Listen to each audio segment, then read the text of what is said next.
welcome to the first of 3 presidential debates from the SV-CAD Arena here in Los Angeles. Today we will be witnessing former Senator John George Lincoln, the nominated Republican candidate, facing off against Governor of Wyoming, Scott Michaels, our Democratic candidate. Here are the rules for today's action. After a short opening statement from each candidate, I will ask one of these random questions submitted by our friends in the States. One will answer them in 30 seconds, the other will answer them in another 30 seconds. Without further ado, let's introduce our candidates, Senator Lincoln and Governor Michaels. Nice to meet you, Senator. You too.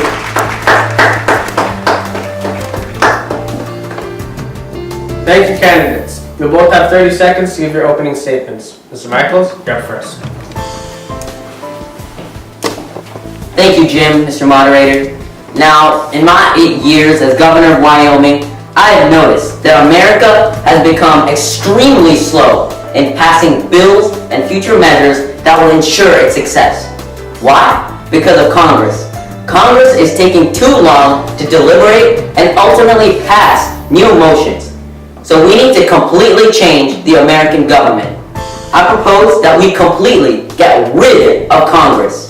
As president, I will force Congress into passing legislation that will erase itself from America's future. All I need to do is convince them that passing this will help them become more useless, more effectively in the future. I will start a new chapter in American history where a sole president will finally be able to lead America free from the chains that are holding this country back. Thank you. Thank you, Mr. Governor. A very interesting idea indeed. Your turn, Mr. Senator. During my last 6 years serving this nation as a United States Senator, I've experienced firsthand the struggles our country faces. My fellow Americans, this country has endured too much wild and erratic change that has crippled our influence across the world. The people have spoken. If elected president, I propose to completely eliminate taxes from both the rich and the poor to ensure superior living conditions.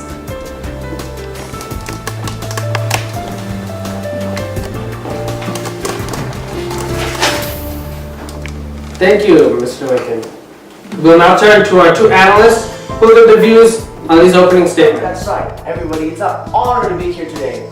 And I'm excited to be providing expert advice on today's debate. With my online degree in political sociology, I'm sure I can offer my advice to the viewers. And Jim, Mr. Moderator, I would like to define myself by one line. I think, therefore I am, not a Republican. I'm just kidding. Both candidates are sure to do well today. Although it is pretty impressive that the Republican candidate beat out like the 40 or 50 so competition on his side. Ladies and gentlemen, let me give you a breakdown of what Congress does on a daily basis. Filibustering, 92%. Focus debate, 4%. Compromise that leads down to both sides abandoning all beliefs, 5%. Mutual political success, negative 1%. But that's not important because both speeches were very strong. Although Mr. Lincoln's speech did lack a little bit of neutral stuff that you often see in a Republican speech. But it's pretty risky for conservatives, so I'll take it any day. But don't you think less money will actually help the government improve services such as roads and trash collection? No, well, if you don't think so, it's fine because it's not going to affect us in any way. It's quite obvious, ladies and gentlemen, that the great, amazing Mr. Lincoln and his opponent have very different political views. It is possible that through negotiation, debate, and compromises to achieve at least no harmful changes over a few congressional sessions. The senator has over 6 years of experience under his belt. Trust him. He knows what is best for us and our country. Thank you. We'll now entertain our first question of the day from the Mr. SV-CAD in Illinois. He asks, What will be your policies regarding healthcare? Mr. Governor, you're up first. Thank you for the question, Mr. S.V. Can. I care about the American people. I really do. And from the deep south of Virginia to the cold peaks of Maine, I will personally go to every single house in America to ensure that all of America has adequate access to medical care and proper insurance.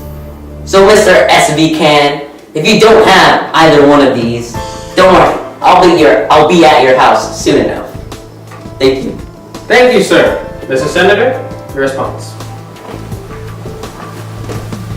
In the past, Americans have called for greater freedom among choice of healthcare and freedom to choose their healthcare providers in order to ensure quality service.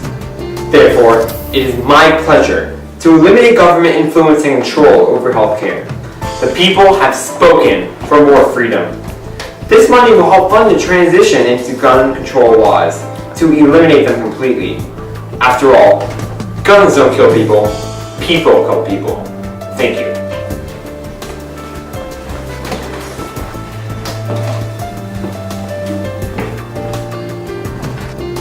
Thank you for those views on healthcare. I've decided to postpone your analysis for obvious reasons. Our next question is a question from Mr. Wyoming in Wyoming. What is your policy in the Middle East? Mr. Michaelis, you're up first. Thank you for the question, Mr. Wyoming. If we're talking about the Middle East, we have to talk about ISIS. I would like to open direct negotiations with ISIS. I will even have a personal meeting with Abu Bakr al-Baghdadi to discuss our policies. We will build a mutual relationship with ISIS and will develop a trust with the group. And obviously, they'll stop all of their terrorist ways after. Surely, they will agree, for as we all know, everybody loves the United States. The world will see our ways, and our former enemies, such as Russia, Cuba, and even North Korea, will be begging to join the United States. Thank you, Dr. Wyoming. Thanks for the question. Thank you, sir. Mr. Senator, what's your take on the topic? Comrades, the Middle East is full of unpredictable and dangerous countries that will stop at nothing to erase Israel off the map. We must aid Israel, a longtime ally, amongst foes of the Western culture, and supply them with arms and humanitarian aid to combat the Middle East and take back Jerusalem from the grip of Hamas. Thank you. Yes. Now I do believe Mr. Governor's plan is very economically beneficial. We will increase our world power and our ally base. But isn't Mr. Senator's idea much better? I mean, surely he knows more after expertly accomplishing nothing in Senate for 6 whole years. Surely Mr. Senator is right. The people have spoken. The problem is, he just wasn't listening. And he said whatever he wanted to say. There's no doubt that Mr. Lincoln will guarantee his best efforts to securing the U.S. policies in the Middle East. As for Mr. Michaelis, I don't even know why he believes ISIS will listen to him after one meeting. And Mr. Michaelis believes that ISIS is the bigger problem in the Middle East while completely ignoring our ally Israel that is under constant duress. Our most important objective in the Middle East is to take back Jerusalem. After this is accomplished, everything else will fall into place faster than... Alright, election results are in, and it's a tie! Now, on to the House of Representatives to... Oh. In that case... Let's settle this the real way.